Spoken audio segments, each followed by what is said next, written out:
Il faut cerner les réalités locales et adapter les politiques publiques en fonction des besoins de la population à la base.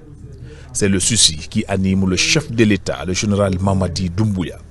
C'est pourquoi, arrivé dans la région forestière, le Premier ministre, chef du gouvernement, rencontre les différents services relevant de la juridiction du gouvernement de Zérékoré. L'objectif est d'expliquer la version du gouvernement par rapport à l'attente des populations. Nos rapports qu'on élabore à la base, on met dans des documents, que ce soit en version papier ou en version électronique, ça parvient au ministre, au chef du gouvernement. Mais venir jusqu'à la base pour s'enquérir, pour voir comment nous vivons, quelles sont les difficultés qu'on a, franchement c'est un hausse de soulagement. Depuis quelques jours, depuis 2 semaines presque, on a attendu, on les attendait à la base, on s'est préparé.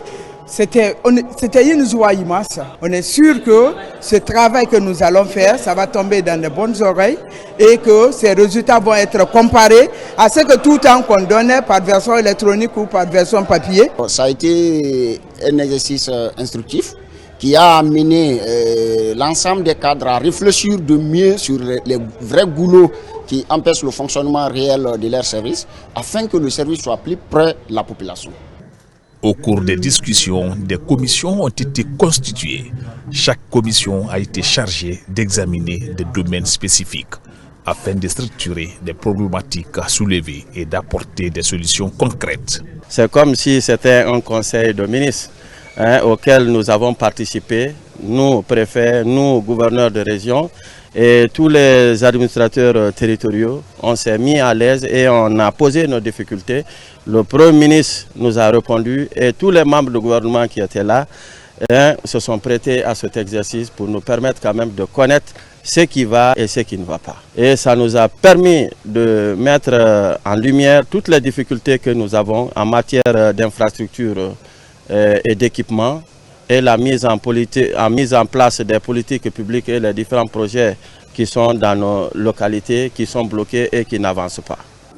Le Premier ministre Amadou Ouriba a insisté sur la nécessité de réaliser un travail de fond dans les services déconcentrés afin de vérifier la conformité entre les discours et les actions réelles sur le terrain.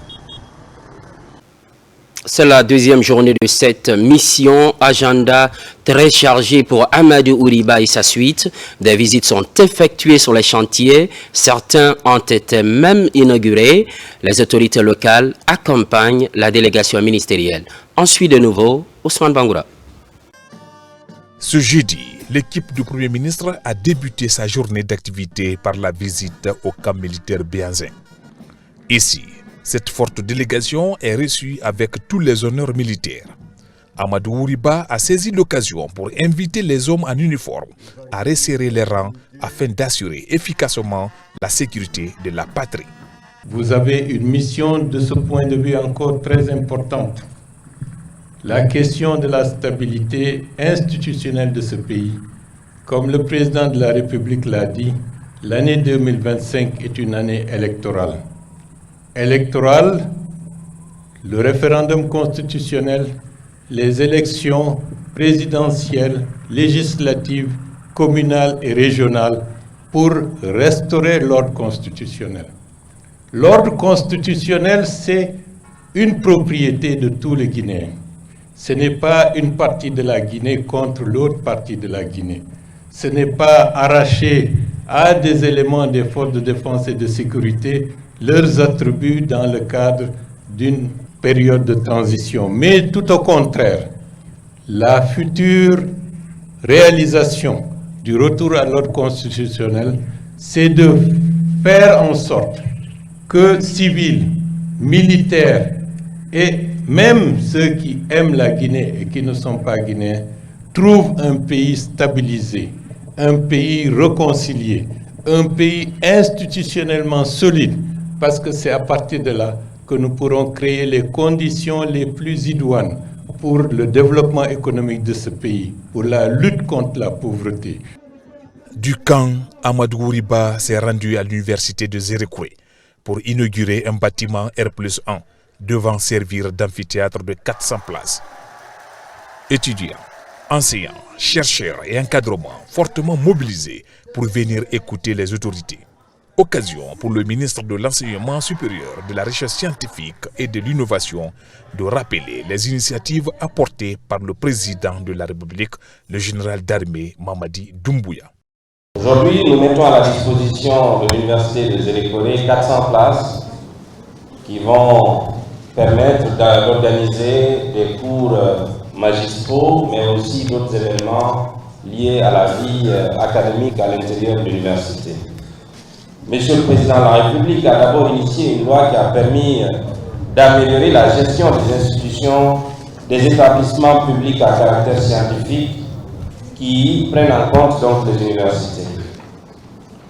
Une amélioration de la gouvernance avec la possibilité de mettre en place des conseils d'administration gérés par de tierces personnes qui ne sont pas forcément de l'administration publique et qui vont participer à une amélioration de l'autonomisation des EPS. Toujours dans les locaux de l'université, une action forte contre les mutilations génitales féminines en Guinée est organisée par la ministre de la Promotion féminine, de l'enfance et des personnes vulnérables.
Satisfait de l'organisation, Amadou Ouriba a réitéré l'engagement de la Guinée à constituer avec des partenaires et mouvements pour mettre fin au MGF. Journée chargée pour le Premier ministre. De l'université, le cortège du chef du gouvernement s'ébranle vers Kobela, situé à plus de 30 km de Zérékoré-Ville. Là également, le Premier ministre Amadou Ouriba visite le village Fin Zéro de Nié, où le programme alimentaire mondial PAM intervient dans le cadre de la lutte contre la faim, mais aussi la sous-alimentation des enfants. Avec le système sud-coréen, si on faisait un hectare sous le contrôle de monsieur le ministre de l'Agriculture, c'était peut-être 1 tonne. Mais avec le modèle, un hectare peut donner plus de 6 tonnes. C'est ce 6 tonnes-là qui est transformé, mais aussi qui est distribué au niveau local, mais aussi par rapport aux écoles qui sont à Nié, mais aussi les écoles environnantes. Mais monsieur le Premier ministre, c'est aussi le lieu de remercier, aussi de féliciter nos partenaires, le PAM, le Programme alimentaire mondial. Vous m'avez instruit pour aller à Rome, pour vraiment signer le programme triennal entre la République de Guinée et le PAM, qui est 2024-2029. La contribution du PAM dans le secteur de l'éducation en Guinée de 2018 à 2023 est la suivante. 228 167 enfants, dont 45% des filles, ont reçu des repas nutritifs dans les écoles, dans 1267 écoles, dont 400 cantines scolaires sous la gestion du ministère de l'Enseignement supérieur, dont le taux de réalisation est de 59,3% contre 99,1% en 2023. Le Premier ministre, chef du gouvernement, a vivement remercié le PAM pour sa contribution dans le cadre de la rétention des enfants à l'école à travers ce programme. Amadou Ouriba a par ailleurs insisté sur la scolarisation de tous les enfants, notamment les filles. C'est dans une ambiance conviviale que le Premier ministre et sa suite ont partagé le repas du jour avec les élèves à la cantine scolaire de Nié, la plus vieille école de la localité.